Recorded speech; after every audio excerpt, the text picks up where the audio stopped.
저런 거에 그럴 수도 있어요. 그러나 여러분 소리 내서 웃는 게 건강에 얼마나 좋은지 모릅니다. 그냥 웃으면 좀 쑥스럽잖아요. 자, 박수를 치면서 제가 시작하면 소리 내서 하하 웃는 거예요. 옆 사람 저라고. 옆 사람 얼마나 웃기게 웃는 거 보세요. 박수 치면서 박수 하하하 소리 내서 하하하 소리 내서 이것이 유사한 거 봐봐요. 이게 정말 좀 쉽진 않아요. 그런데 숨 넘어갈 만큼 웃어도 그게 가짜 웃음으로 뇌에서는 여러분 좋은 에너지를 생성이 된다고 합니다. 여러분 우리 유명 관광지에 가면 이런 것들을 많이 볼 수 있어요. 열쇠에다가 서로 사랑하는 연인들의 이름을 다 이렇게 적어하고 싹 이렇게 띄워놔요. 여러분 여기가 어딘지 아세요? 안 가봤어요. 저도 남산 가면 이렇게 있답니다. 남산공원에 가면. 근데 그것만 아니죠. 이렇게 열쇠만 묶는 게 아니라 종이로도 이렇게 서로 묶어져 있어요. 근데 이 내용들을 보면요, 서로 사랑하는 사람이 영원히 변치 말자는 약속도 있고, 또 한편으로는 각자의 소원을 기록되어 있는 것들을 볼 수 있어요. 거기에다가 만약에 여러분들에게 바로 종이를 주고 쓰라고 한다면 어떤 걸 쓰고 싶으세요? 아마 여러분 지금 마음속으로 생각할 겁니다. 거기에 보면 가족 건강을 위해서, 또 사업이 잘 되기를 소원하는 마음으로, 또 시험에 합격하기 위해서 뭐 이런 것 등등 한마디로 써 있습니다. 그런데 이걸 한 단어로 딱 압축해서 말하면 한마디로 성공. 사랑도 성공하고 사업도 성공하고 학업도 성공하고 이런 것이라고 말할 수 있어요. 저는 2019년도를 주제를 생각하면서 11월 말일부터 고민을 했습니다. 내년 주제는 어떻게 정할까? 어떻게 하는 게 하나님 앞에 영광이 되고 우리 교인들이 이 목표대로 하나님 말씀대로 살 수 있을까라고 생각을 해봤습니다. 그래서 주제를 정하면서 많이 고민을 했는데 지금 주제 띄었어요. 그렇죠? 여러분이 기억하는가 보겠습니다. 제가 앞에를 말하면 여러분 뒤에를 말하세요. 다시 꿈꾸는 믿음의 공동체. 네. 눈치 있는 사람은 얼른 주고 앞에 갔어요. 근데 다른 분들은 저 얼굴 보고 있어요. 다시 한번. 다시 꿈꾸는 믿음의 공동체. 한 번 더. 다시 꿈꾸는 믿음의 공동체. 이 말이 무슨 말이냐면 한마디로 제 마음을 채워주는 이 주제 다시 꿈꾼다. 무엇을 꿈꿀 것인가? 이 믿음의 공동체. 이 믿음의 공동체는 뒤에 설교 후반에 말씀드리겠지만 여러 가지를 내포하고 있습니다. 한마디로 바로 제 마음을 채우는 주제는 삶입니다. 삶. 살아가는 거. 죄송하지만 한 살 한 살 더 먹으면서 중요하게 여겨지는 것은요. 삶 그 자체더라고요. 나이가 많으신 분들에게는 좀 죄송한 이야기지만 나이 먹기 전에 우리가 삶이라고 하는 이 주제를 인식하지 못했어요. 못하고 살아가요. 그래서 조금 젊었을 때는 삶이라고 하는 것보다는 소유가 주된 관심사였습니다. 제가 우리 위에 언니 이야기를 여러분들에게 자주 몇 번 들려드렸는데요. 저는 어려서가 아니라 초등학교 다니면서부터 언니에게 늘 기가 죽었습니다. 그 이유는 초등학교 시절에부터 지금도 마찬가지지만 게임을 잘 못합니다. 게임을 못하는 이유는 뭐냐? 승부욕이 없어요. 어려서 누가 가르쳐 준 것은 아니지만 내가 무엇을 이기고 나면 상대편이 지는 그것이 마음이 아프더라고요. 그래서 저는 게임을 해도 지금도 막 죽고 살기로 하지 않습니다. 못해요, 잘. 좋은 점을 이야기하고자 하는 것은 아닙니다. 그래서 어떤 게임이든지 좀 약해요. 근데 초등학교 때 우리 언니는요, 핀치기를 참 잘했어요. 나이 드시면 핀치기가 뭔지 아시죠? 아마 30대 이하는 잘 모를 겁니다. 핀치기가 뭐냐면 이런 핀을 가지고요. 이런 핀을 가지고 바로 동그란 원을 그립니다. 그리고 선에서 딱 던져요. 온 가까이다 던져가지고 이 새끼손가락으로 탁 밀어요. 탁 밀으면 이 원으로 싹 들어가요. 그러면 원으로 들어가지 못한 친구들 핀을 다 가져가면 됩니다. 근데 저희 언니는 그리고서 저희 언니는 제가 언니의 핀을 한우큼 주워다가 친구들하고 가서 다 잃어버려요. 다 잃어버려도 언니가 나타나면 그 핀은 다시 다 언니 호주머니로 들어갑니다. 그래서 저희 언니는 이 핀을 여러분 옷에 끼우는 이 옷핀 알죠? 옷핀. 예, 이 옷핀에다가 줄줄이 끼워요. 10개씩 끼워가지고 얼마씩 팔면 1원씩 팔아요. 친구들에게. 그게 노기스로도 그렇게 팔았어요. 근데 언니는 상대적으로 항상 핀을 소유해가지고 있었고 그 나이에도 자기 돈이라는 게 늘 호주머니에 있었어요. 그게 많든 적든지 간에. 근데 저는 가지고 있는 것도 빼앗기는 사람이에요. 그리고 주는 것도 잘 보관도 못하는 사람이에요. 빼앗기진 않죠. 빼앗긴 할 때 잃어버린다든지 뭐 이런 약점들이 있어요. 언니에게는 늘 소유가 있었는데 저는 그것조차도 하지 못했어요. 중학교 가서는 정명여중이라고 하는 미션스쿨이에요. 그 학교에 다녔어요. 그런데 저는 그때 친구에게 기가 늘 죽었어요. 왜냐하면 그 친구는 그 시대에, 여러분 저희 시대에 사시는 분 아시죠? 워크맨이라고 아시죠? 이걸 가지고 있었어요. 그리고 노래를 듣고 팝송을 들어요. 그것에서 기가 죽었어요. 근데 그 친구의 아버지는 그 당시에 철공소를 하셨던 분이었던 것 같아요. 지금 생각하니까 철공소 사장님으로 교회 장로님이셨어요. 저는 아버지도 없고 아버지가 안 계시니 장로는 꿈에도 못 꾸는 일이죠. 친구 엄마는 또 중학교임에도 불구하고 학교를 한번 오시면 제가 생각해도 너무 이쁘게 정장을 하고 머리도 이렇게 다 세우고 막 이렇게 오셨어요. 그러니까 그 친구 앞에 가면 늘 기가 죽었어요. 이처럼 어릴 때는요, 가졌느냐 못 가졌느냐, 누가 더 좋은 것을 더 많이 가졌느냐, 여기에 문제, 이렇게 여러분 여기에 늘 기가 죽었어요. 그런데 나이가 점점 들어가면서 그 가지고 있는 것, 소유보다는 이 삶이라고 하는 것이 얼마나 중요한가, 이것을 깨닫기 시작했습니다. 그리고 소유의 그 허무함이라는 것을 알게 되었어요. 한마디로 삶의 소중한 걸 깨닫는 것이죠. 가질 때는 기분이 굉장히 좋습니다. 그런데 여러분, 가지는 그 순간이지 시간이 좀 지나면 시들해져요. 내가 어떤 핸드볼을 갖고 싶었어요. 어떤 방법으로 그 핸드볼을 샀어요. 살 때는 기분이 좋죠. 그런데 여러분, 시간이 지나면 그 처음 살 때의 마음을 가지고 있는 분이 몇 사람이나 될까요? 오히려 가진 것 때문에 고통받는 사람들이 많습니다. 오히려 많은 사람들이 그 소유라고 하는 것 때문에 망가지는 것을 보면 소유보다는 삶이 훨씬 더 소중하다는 것을 여러분 이제 알게 되었습니다. 더군다나 여러분, 기독교 신앙이 다른 종교와 구별되는 이유 중에 하나가 무엇입니까? 특히 우리 기장 안에서 살고 있는 이유가 뭡니까? 한마디로 우리 삶, 인간이 살아가는 이 삶에 관심을 갖기 때문입니다. 많은 종교들이 더 많이 가지는 것, 더 많이 누리는 것을 추구할 때에 우리 기독교는, 특히 우리 기장은 더 올바른 삶, 더 깊은 삶, 더 성숙한 삶을 추구합니다. 우리 기독교 신앙이 여러분 이 삶이라고 하는 것, 이것이 여러분 소중하게 여기는 이유가 있죠. 그건 첫째는요, 우리는 보이는 것보다 보이지 않는 것을 훨씬 더 중시합니다. 눈에 보기에 여러분 아무리 하려야 할지라도요, 속이 골맞아 있다면요 아무것도 아닙니다. 여러분, 작년에 우리 책꽂이위에 있던 노란 호박 여러분 생각납니까? 그것은 얼마나 건드렸습니까? 그런데 딱 뒤집어 보는 순간 어떻게 됐죠? 속이 다 굶어서 우리는 아무것도 할 수가 없어서 쓰레기통에 버렸습니다. 한마디로 내면 세계의 풍성함이야말로 외면이 아무리 아름답다 할지라도 여러분, 그것은 내면의 그 세계의 아름다움에 비교할 것이 없다는 것. 한마디로 그만큼 내면이 중요하다는 것을 우리는 압니다. 두 번째로, 기독교 신앙이 삶을 소중하게 여기는 이유가 뭐냐? 우리는요, 관계를 훨씬 중시합니다. 더 많은 것을 얻는 것이 목표인 사람에게는 누가 주는가, 이거 하는 것은 여러분 전혀 중요하지 않습니다. 그저 여러분 받기만 하면 돼요. 그저 나만 많으면 돼요. 그래서 어떤 사람이 많은 돈을 준다고 하면 지금까지 자신에게 일자리를 주고, 여러분 자기 기술을 익히게 하고, 자기에게 삶이라는 것이 무엇인가를 가르쳐주고, 자기가 이렇게 먹고 살 수 있도록 가르쳐준 사장님에 대한 의리 따위는 여러분 내버립니다. 그리고 당장 돈 많이 준다고 하면 옮기는 사람과 다를 바가 없습니다.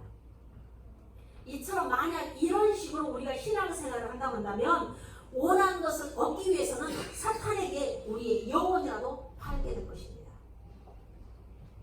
그러나 우리는 여러분, 회사가 아무리 어려워도 한 푼의 월급도 주지 못하는 상황이 온다 할지라도 그 사장님의 관계, 사장님이 나한테 어떻게 했는데, 여러분 이런 것 때문에 끝까지 나가서 회사를 살리는 사람과 같습니다. 그러니 우리는 하나님께서 내가 기도하고 내가 원하는 거 하나님께서 다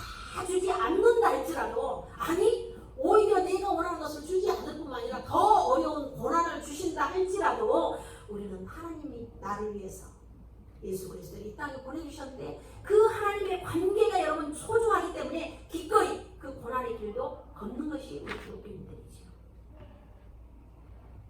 그뿐만 아닙니다. 기독교 신앙의 삶을 소중하게 여기는 이유가 뭐냐? 우리는요 눈앞에 보이는 것보다는 영원한 것을 중요하게 여기기 때문입니다. 지금 당장 좋아 보입니다. 그러나 여러분 지금 당장 좋아 보인다 할지라도 나중에 우리의 인생이 우리의 삶이 다 마감돼서 하나님 앞에 섰을 때 그것으로 인하여서 심판을 받는다고 하면 무슨 소용이 있겠습니까? 내가 아무리 많이 가지고 있다 할지라도 많이 배웠다 할지라도 아무런 소용이 없음을 알게 될 것입니다. 그러기에 당장은 많이 갖지 못하고 아무리 힘든다 할지라도 하나님께서 원하는 삶을 살아가고 있는 것이 우리 기독교인들입니다. 결국 이런 이유들 때문에 앞으로도 우리는 삶에 더 소유를 얻고 더 많이 즐기고 더 많이 성공하기를 바라는 마음으로 여러분 우리는 더 올바른 삶을 살아야 합니다. 그리고 하나님이 기뻐하는 하나님을 기쁘시게 되는 그 삶을 살기를 여러분 우리 모두가 추구해야 됩니다. 그렇기 때문에 우리에게 보이지 않는 것이 중요하고 하나님과의 관계가 중요하고 우리에게 영원한 것이 있기 때문에 우리는 이 땅에 살면서도 고단한 삶도 여러분 받아들이는 것입니다. 왜? 우리는 지금 당장 성공보다는 바로 성숙을 원하기 때문입니다. 우리의 기쁨보다 지금 당장 우리의 기쁨보다는 하나님의 기쁨이 되기를 원하기 때문입니다. 다른 사람들보다는 좀 적게 소유했다 할지라도 좀 누리지 못한다 할지라도 여러분 우리의 삶이 아름답다면 우리에게 영원한 것을 주시는 그 하나님 앞에 영광 돌릴 수 있다면 여러분 그것으로 여러분 기뻐하고 감사할 수 있는 것이죠. 그래서 이런 삶을 소중히 여기는 의미에서 저는 2019년도의 목표를 다시 꿈꾸는 믿음의 공동체. 다시 꿈꾸는 믿음의 공동체. 두 사람이 눈을 감아서 물었습니다. 다시 꿈꾸는 믿음의 공동체라고 정했습니다. 이 표 안에는 여러분 분명히 기억하십시오. 하나님이 원하시는 삶이 들어있어요.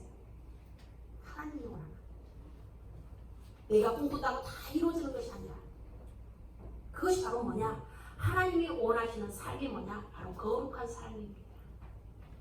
여러분 거룩한 삶을 살기만 한다면 비록 다른 부분에서는 좀 부족하고 연약하다 할지라도 나중에 잘하였다 이렇게 잘 살았다라고 하나님으로부터 평가받을 수 있을 것입니다. 신명기 저자는 모세에 대해서 설명합니다. 오늘 보면 여러분 11절과 12절에 보면요 여호와께서 그를 애굽 땅에 보내사 바로와 그의 모든 신하와 그의 온 땅의 모든 이적과 기사와 모든 큰 권능과 위엄을 행하게 하시며 온 이스라엘을 목전에서 그것을 행한 자더라 이렇게 기록하고 있습니다.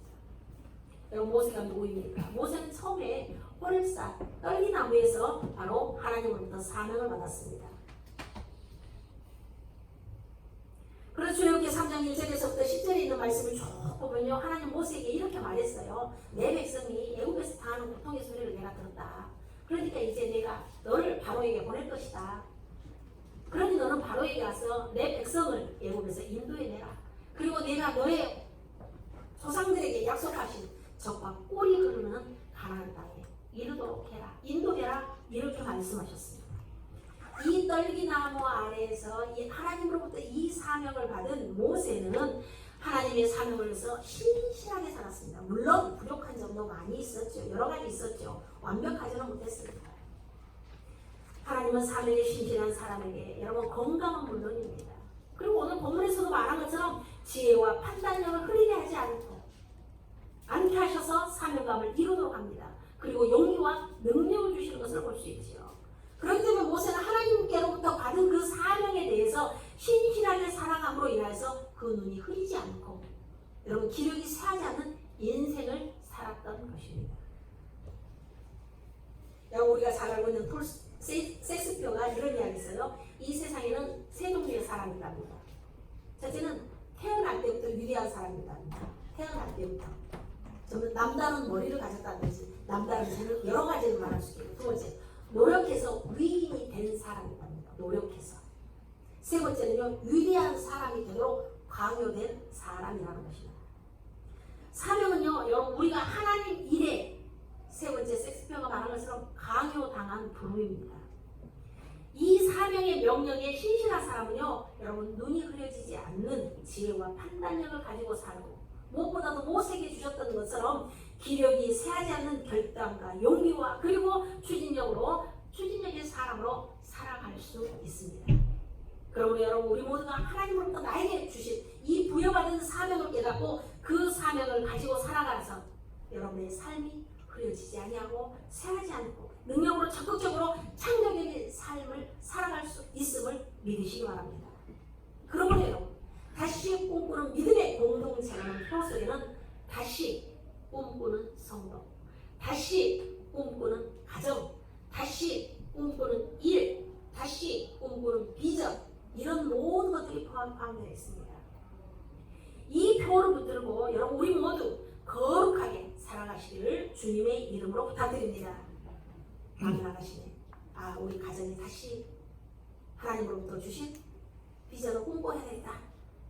내가 하는 일이 지금은 부족하지만 하나님께 주시는 그 정말 새하지 않는 그 기력, 하나님께서 주시는 그 능력으로 다시 꿈꿔야 되겠다. 여러분 이런 믿음의 소망을 우리는 가져야 된다는 것입니다. 그런데 문제는 이 표를 보니까 제가 7개월이 지나고 보니까 하자가 있어요. 어떤 하자가 있냐? 그 하자는 다시라고 하는 이 단어입니다. 다시 꿈꾸는 믿음의 공동체라는 표현은 여러분 잘 생각해보세요. 과거 한때는 우리가 잘했다는 겁니까? 못했다는 것입니까? 우리가 거룩했었는데 지금 우리가 잘했는데 지금은 잘하지 못한다. 이런 안타까움이 있더라고요.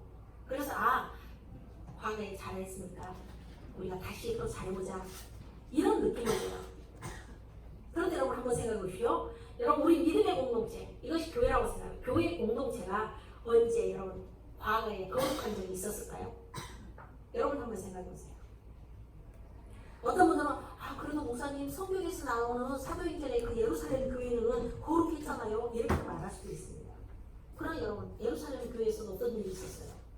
아나니아와 사피라가 여러분 이렇게 거짓말로 속이는 사람도 있었어요. 그리고 구제를 둘러싸고 여러분 서로 편협적으로 생각해서 갈등을 빚었죠. 예수님은 과와 가부를 돌보라고 했는데 바리새인들과 장로들은 그렇게 반대합니다. 예루살렘 교회, 우리를 위해서 이 땅에 오신 예수님을 죽이기까지 하는 그런 교회가 어떻게 여러분 거룩하다고 우리가 말할 수 있겠습니까? 그럼 어떤 사람, 목사님 그러면요 사도행전에 나오는 예루살렘 교회가 아니면요 그래도 종교개혁 시대의 그 교회들은 그래도 조금 거룩했다고 말할 수 있지 않을까요? 이렇게 말할 수 있어요. 그러나 여러분 종교개혁의 시대의 교회들도요 루터와 칼빈이 몸담은 교회 여러분 완전하지 않았습니다. 당시 교회 안에도 여러분 생각에 귀족들과 평민들 사이에서 여러분 갈등이 많았습니다. 귀족은요 자기네들만 다 먹을 것을 가져와서 자기네들만 먹습니다. 평민들은 거기에 참석하지 못하니까 교회 밖에서 여러분 예배를 드렸어요. 그것만 아니죠. 교회 안에서의 시의회와 일반 시민들의 갈등들이 이 종교개혁 시대의 교회 안에도 끊임없이 일어났어요. 어떤 때는 그래서 그게 폭력으로 이루어지기도 하고 어떤 때는 전쟁으로까지 좀 이어진 것을 우리는 압니다. 이렇게 보면요 교회가 생긴 이래로 단 한 번도 완전히 거룩하게 살아간 것은 아닙니다.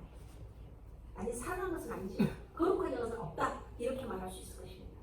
단지 상대적으로 지금 현재의 교회보다는 복음의 진리에 조금 더 가까웠다 이렇게 평가할 수 있을 것입니다. 그렇기 때문에 제가 다시라고 하는 표현은 조금 문제가 있지 않나라는 생각을 합니다. 그럼에도 불구하고 이제 우리가 남은 바로 몇 개월 동안에 어떻게 할 것인가. 우리는 과거의 7개월에 여러분 부족하고 연약하고 완전하지 못하고 거룩하지 못했습니다. 그럼에도 불구하고 이 다시라고 하는 이 단어를 다시 한번 생각하는 이유는 두 가지입니다. 하나는 지금까지 하나님의 마음에 흡족할 만큼 완벽한 적이 한 번도 없을 만큼 우리가 연약한 존재라는 것을 고백하는 것입니다. 하나님, 우리가 7개월 동안 정말 하나님 주신 그 비전을 꿈꿔보지도 못하고 하나님 우리에게 말씀을 통하여 주신 그것을 바로 이루어보지도 못했습니다. 우리의 연약함을 알기에 결코 교만하지 않겠다는 다짐으로 하나님께 고백하는 것입니다. 하나님, 내가 그렇게 살지 못했습니다. 또 하나는 이처럼 연약함에도 불구하고 이제 하나님의 도우심에 의지하여 다시 도전해 보겠다는 그 열정의 표현으로 사용합니다. 하나님, 과거에는 내가 그렇게 살지 못했습니다. 연약하고 부족했습니다. 그러나 다시 하나님께서 도와주시고 우리가 온전히 하나님 앞에 의지하여 다시 또 시작해 보겠습니다. 이런 열정의 표현으로 우리가 생각해보자 하는 것입니다. 우리가 거룩한 삶을 살아보자 할 이유는요, 역시 여러분, 우리는 하나님과의 관계 때문입니다. 만약 우리가 하나님과 아무런 관계가 없다면 이런 주제를 붙들고 이런 씨름할 필요가 없습니다. 그냥 우리 마음 같은 대로 우리가 하고 싶은 대로 세상을 즐기면서 살면 그만일 것입니다. 그런데 우리가 거룩하게 되고 다시 꿈꿔야 하는 이유는 뭐냐? 그분이 바로 그렇게 하라고 말씀하신 하나님이 우리의 아버지시기 때문입니다. 요한일서 5장 1절에 있는 말씀 보십시오. 예수께서 그리스도이심을 믿는 자마다 하나님께로부터 난 자라 이렇게 말씀하고 있습니다. 그에게서 난 자, 이 하나님께로부터 우리는 난 자입니다. 우리는 예수님께서 하나님께서 보내신 그리스도 주님이심을 믿고 하나님의 자녀가 되었습니다. 이것이 바로 믿음으로 바로 구원을 얻는다는 진리이죠. 로마서 1장 17절에도 보십시오. 복음에는 하나님의 의가 나타났어. 믿음에 이르게 하나니 기록되면 오직 의인은 믿음으로 말미암아 살리라 함과 같으니라 이렇게 말씀하십니다. 여러분, 우리는 복음을 믿어 살게 되었습니다. 그런데 그 복음이 누구냐? 다름 아닌 예수 그리스도입니다. 보세요. 마가복음 1장 1절에 하나님의 아들 예수 그리스도 복음의 시작이라 이렇게 말씀했습니다. 예수님이 복음이고 복음이 예수님인데 이 예수님을 우리가 믿어 살게 되어 결국 우리가 하나님의 자녀가 되었습니다. 그런데 보세요. 그 하나님 아버지께서 우리에게 원하시는 게 뭐냐? 바로 거룩입니다. 거룩. 레위기서 19장 2절에 있는 말씀을 우리 함께 읽어볼까요? 저는 이스라엘 자손의 온 회중에게 말하여 이르라. 너희는 거룩하라. 이는 나 여호와 너의 하나님의 거룩함이니라. 아멘. 다른 분도 아니고 하나님 아버지께서 여러분 원하시기 때문에 우리는 다시 거룩한 삶에 도전해야 된다는 것입니다. 거룩하게 산다는 것은 뭘까요? 세상과 다르게 산다는 것입니다. 그렇다면 다르게 살아가기 위한 방법은 무엇일까요? 딱 두 가지입니다. 여러분, 세 가지도 아니에요. 여러분 기억하십시오. 하나는 버리는 것입니다. 또 하나는 받아들이는 것입니다. 여러분, 버려야 합니다. 하나님께서는 이스라엘 백성들에게 거룩해지기 위해서는 방해하는 모든 것들을 버려야 된다 이렇게 말씀합니다. 구체적으로 말하면요, 바로 애국과 가나안 백성들이 살아가는 방식을 버려야 된다 이렇게 말씀합니다. 레위기서 18장 3절에 있는 말씀 보면 너희는 너희가 거주하는 애국 땅의 풍속을 따르지 말며 내가 너희를 인도할 가나안 땅의 풍속과 규례도 행하지 말고 이렇게 말씀합니다. 당시 이스라엘 백성들이 애국에서 몇 년을 살았습니까? 수백 년이나 살았기 때문에 애국의 모든 것들을 뼛속까지 그대로 가지고 있습니다. 근데 하나님께서는 그것을 버리라 이렇게 말씀합니다. 너희들이 장차 들어가게 될 가나안 풍속도 너희들이 받으면 안 된다 이렇게 말씀합니다. 왜 애굽의 풍속과 가나안의 풍속을 여러분 버려야 할까요? 그것은 애굽과 가나안에는 그만큼 우상 숭배와 풍속이 있었기 때문입니다. 이 우상 숭배는 어떤 거냐? 우리의 삶을 풍성하게 소중하게 하는 것이 아니라 소유를 자극하기 때문입니다. 그 대표적인 것이 누구입니까? 바알 숭배입니다. 바알은 풍성한 결실을 준다라고 이렇게 믿었어요. 풍성한 결실을 얻어야 쾌락을 즐길 수 있다라고 생각합니다. 그런데 바알 축제는 어떤 것입니까? 이 바알은요, 음란 그 자체입니다. 음란 그 자체는 지금 눈에 보이는 것은 여러분 행복할 수 있습니다. 그러나 참 행복을 주지 못하고 결과적으로 백성을 타락하게 만드는 것입니다. 여러분 스스로가 생각해 보십시오. 무엇이 우리로 하여금 거룩하게 살지 못하게 하는지 여러분 한번 생각해 보십시오. 그것이 생각나면요 과감하게 버리시기를 주님의 이름으로 부탁드립니다. 그것이 악한 것이 아니라 할지라도 하나님께 집중하지 못하도록 만드는 것이라고 한다면 우리는 마땅히 버려야 합니다. 모세는요 이스라엘 백성을 애국에서 여러분 해방시켜서 40년이라 하는 광야길을 인도해서 가나안 접경에 이르게 됩니다. 이제 가나안 땅을 향하여 이제 왔지요. 여러분 얼마나 그리워했던 것입니까? 그리고 이 가나안 땅에 오기 위해서 얼마나 백성들과 함께 힘들고 어려운 그 고난의 여정이었습니까? 그런데 가나안 땅의 그 입구에 서서 하나님께서 하시는 말씀이 모세에게 너는 그곳에 들어가지 못하리라 이렇게 말씀합니다. 여러분 같으면 어떻게 하겠습니까? 목사인 저래도 하나님 어떻게 그럴 수 있어요? 나 여기까지 고생하고 내가 먼 곳에서 얼마나 하고 왔는데 이 가나안 땅에 가보자. 하나님 나 한 번만 들어가 있다가 내가 내일 죽으면 안 돼. 이렇게라도 물을 것 같아요. 모세는 한마디도 말하지 않습니다.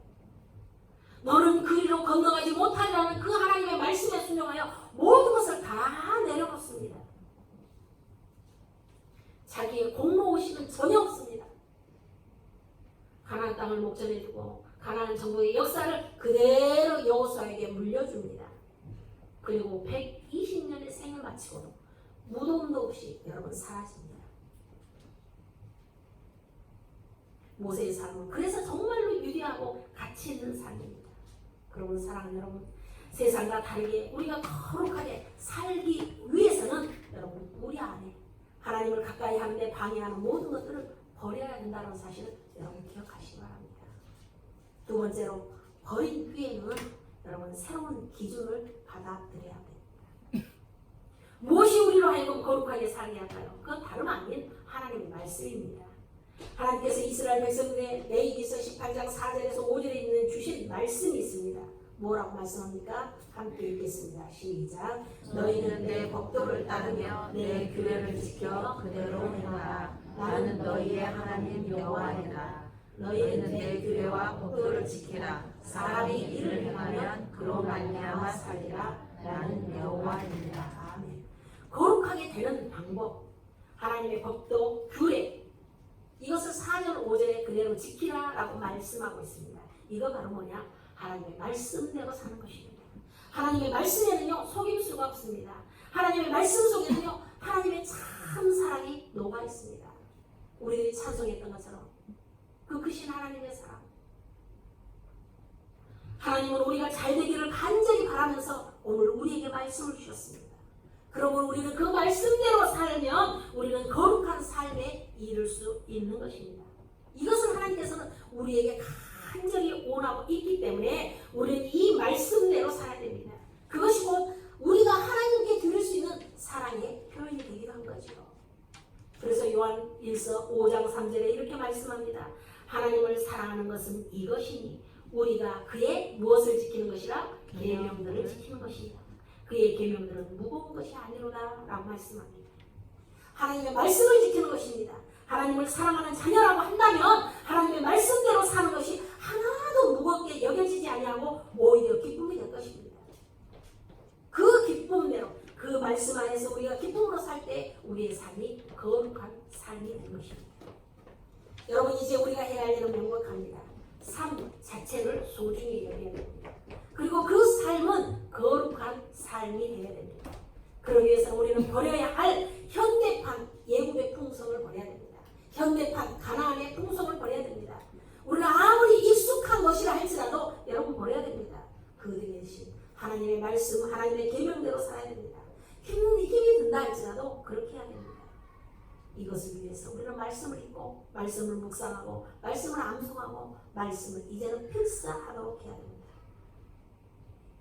눈치가 빠른 사람 목사님 여기까지 설교하면 이제 아이가 들으시겠죠. 아 우리 목사님 8월달에도 성경 쓰기 하겠구나. 씁니다. 그 대신 여러분 여호수아를 쓰겠습니다. 왜냐하면 수요일에 참석하신 분들은 여호수아를 쓰면서 아 수요일 밤에 이렇게 우리가 했지라고는 생각이 들 것이기 때문입니다. 사람의 말과 행동은 여러분 깊이가 없을수록 우리는 더 깊은 은혜를 삼아야 합니다. 속 깊은 인격과 여러분 신앙을 가지도록 힘쓰기를 주님의 이름으로 부탁드립니다. 더 큰 깊은 은혜를 삼아야 됩니다. 그러면서 우리 내년에 성령께서 주시는 불덩이를 안고 여러분 열정적으로 살아가시기를 주님의 이름으로 부탁드립니다. 여러분 아무리 날씨가 덥다 할지라도 게으르지 맙시다. 그리고 내가 알지 못한다고 가진 것이 부족하다고 나이가 들었다고도 여러분 주저하지 맙시다. 열심히 여러분 참여하기를 주님의 이름으로 부탁드립니다. 예배에 참석하고 기도하고 하나님의 말씀을 묵상하며 하나님의 말씀을 필사하며 앞으로 전진하는 저와 여러분이 되기를 원합니다. 우리 순간순간이 내 생의 마지막처럼 여기면서 살아가기를 원합니다. 하나님의 선하신 인도와 보호와 함께 우리가 하나님의 그 선하심을 바라보고 기대하면서 나아가기를 원합니다. 주님의 평강이 우리 모든 성도들에게 충만하기를 주님의 이름으로 축원합니다. 사랑하고 하나님 감사합니다. 무더운 날씨 장마가 지나가는 이 시점에서도 우리 사랑하는 성도들을 건강함으로 지켜주시고 부족한 육신이지만 주의를 기억하여 하나님의 성경으로 나오게 하신 하나님 감사합니다. 이 시간에 이제 우리 하나님이 말씀을 통하여서 우리에게 주시는 다시 꿈꾸는 믿음의 공동체를 생각합니다. 우리가 하나님께 주시는 그 비전을 생각할 때에 하나님의 말씀을 붙들고 하나님 버려야 할 것들은 버리게 하시고 다시 우리가 기대할 것들은 기대하며 하나님 앞에 나아갈 수 있도록 도와주시기를 간절히 바라고 원합니다. 하나님 이제 우리가 8월에 성경 쓰기를 하고자 합니다. 하나님의 도전되게 도와주시고 우리 모든 성도들이 하나님의 말씀에 바로 서서 하나님을 기쁘시게 해드릴 수 있도록 도와주시기를 간절히 바라고 원합니다. 하나님께서 우리 성도들을 붙들어 주셔서 늘 말씀을 사모하는 성도들이 되게 도와주시고 그 말씀대로 하나님을 살아서 하나님을 기쁘시게 해드릴 수 있도록 하나님 역사하여 주시옵소서. 예수님의 이름으로 감사기도 드립니다. 아멘.